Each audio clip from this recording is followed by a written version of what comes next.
Bien, un último video por el día de hoy tiene que ver con la potencia eléctrica. La potencia sencillamente es el trabajo realizado por la corriente eléctrica en una unidad de tiempo determinada, ¿no? La potencia es el elemento central del análisis de la carga. Es decir, cuando yo diseño un circuito, lo diseño para una carga y la carga está expresada en potencia. Eso es algo central porque, por ejemplo, un microondas de 1200 vatios, una cocina eléctrica de 1100 vatios, 1500 vatios, un aire acondicionado de BTU. El BTU son unidades térmicas británicas de calor, por lo que tengo que llevarlo a una conversión en vatios. Y fíjense que les estoy hablando de vatios. ¿Qué es vatio? V por I. En corriente continua no hay problema porque V por I es lo que existe, no existen otros elementos que me alteren el funcionamiento, pero en corriente alterna sí me complica la cosa, ¿no? Ya vamos a ver por qué. Vamos a terminar el análisis de por qué la importancia de analizar la potencia. Porque yo, si voy a alimentar una carga, tengo que saber cuánto vale esa carga. Y esa carga entonces vale unidades de vatios, potencia, ¿no? Ok. Siendo así, en este caso de la potencia eléctrica, si yo tengo un bombillo de 100 vatios, divido 120 voltios, porque funciona con 120 voltios. Cada carga determina la tensión en la que va a funcionar, o está construida para funcionar a una tensión determinada, mejor dicho. Es decir, que si usted pone un bombillo de 120 voltios en una fuente de 220 voltios, lo va a explotar, y lo va a explotar porque va a tener mucha fuerza que va a hacer circular los electrones por esa carga, y sencillamente esa carga se va a saturar y va a explotar, así de sencillo. Eso es lo que pasa cuando yo coloco una carga en una tensión mayor a la que debe funcionar. Entonces, en este caso, cuando voy a analizar la potencia, yo defino, ok, va a trabajar en esta tensión. Como va a trabajar en esta tensión, entonces voy a calcular la intensidad que lo va a alimentar, y esa intensidad que lo va a alimentar me va a permitir calcular el conductor. ¿Qué es lo que pasa en algunos casos?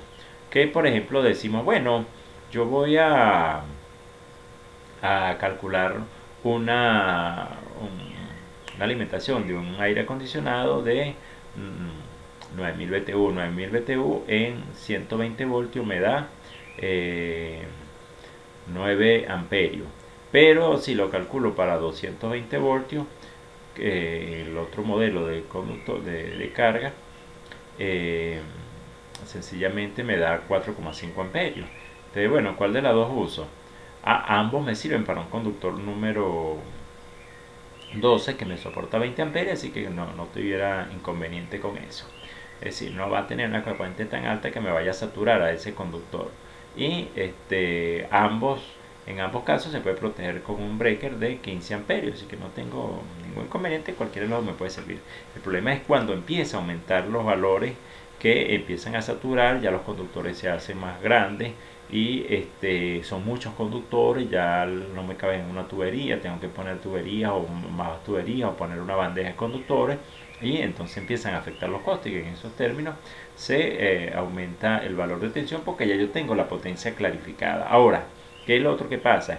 Que la potencia es tan grande que la fuente no la puede alimentar. Lo que pasa actualmente en Venezuela, que la carga del país es mayor que lo que puede producirse en electricidad. La fuente, independientemente que sea Gurio, o sea la suma de todas las hidroeléctricas o termoeléctricas que tenemos en el país, entonces no tiene capacidad para alimentar esa carga. ¿Qué va a pasar? Potencia es igual a V por I. Ok. La tensión, la tensión es lo que puede y debe tratar de suministrar el proveedor de electricidad, la empresa eléctrica. Y la intensidad es lo que la carga va a absorber. Ese es como un pitillo. Usted chupa el pitillo y un muchachito de un año no tiene la misma fuerza. ¿Por qué? Porque tienen cargas diferentes, digamos, los pulmones cargan diferentemente en ese caso, ¿no? Lo mismo hacen las cargas, pues, ¿no? Ahora bien, pensemos que yo tengo la tensión fija y tengo una potencia que va a absorber una corriente. Como ella va a absorber lo que necesita de corriente para funcionar, ¿Qué va a pasar? Que la fuente no tiene más potencia. Como la fuente no tiene más potencia, la intensidad trata de ser la misma. ¿Y qué va a hacer la ecuación P igual por AB por I? Que en la medida que I suba para compensar lo que la fuente le está exigiendo, la carga, perdón, le está exigiendo, la fuente no puede dar más y entonces la tensión baja. Y por eso es que nosotros en algunas zonas, sobre todo cuando son muy distantes, vemos que los bombillitos están así apagaditos, que poco se iluminan. Eso es básicamente porque tenemos caída de tensión. Eso es lo que llamamos caída de tensión, cuando la tensión que llega a la fuente es menor y se está quedando en los propios conductores, o la fuente no tiene capacidad de alimentar esa carga. Eso de alguna manera me grafica la idea de la alimentación de las cargas, pero me quedarían otros elementos allí pendientes, que es lo siguiente: cuando ustedes van caminando por la calle y hacen como el loco, si se pone a mirar, o el soñador también, se ponen a mirar el cielo y debajo de un poste está un transformador y ven que tiene un número 50 kVA, 37,5, 25, 75 kVA. Ese es el valor de potencia de ese transformador, la potencia que puede. Pero yo nunca les hablé de kVA sino de vatio, y las cargas las hablamos de vatio y no de kVA. Entonces, ¿cómo es eso ahora? Bueno, que existe otra potencia, que es la potencia aparente, la potencia sobre la cual se hace el análisis global de la generación. Pero una cosa es la potencia aparente y otra cosa es la potencia activa. La potencia activa es la que consume y la potencia aparente es la que se genera. ¿Y por qué tengo dos valores? Bueno, hablemos de vectores. ¿Se acuerdan que los vectores son esas líneas que dibujamos como una flecha y tienen dirección, magnitud y sentido? Bueno, apliquemos sobre la electricidad y específicamente las potencias. Entonces voy a tener un vector que voy a trazar en el eje de las abscisas, que va a ser la línea recta, ¿no?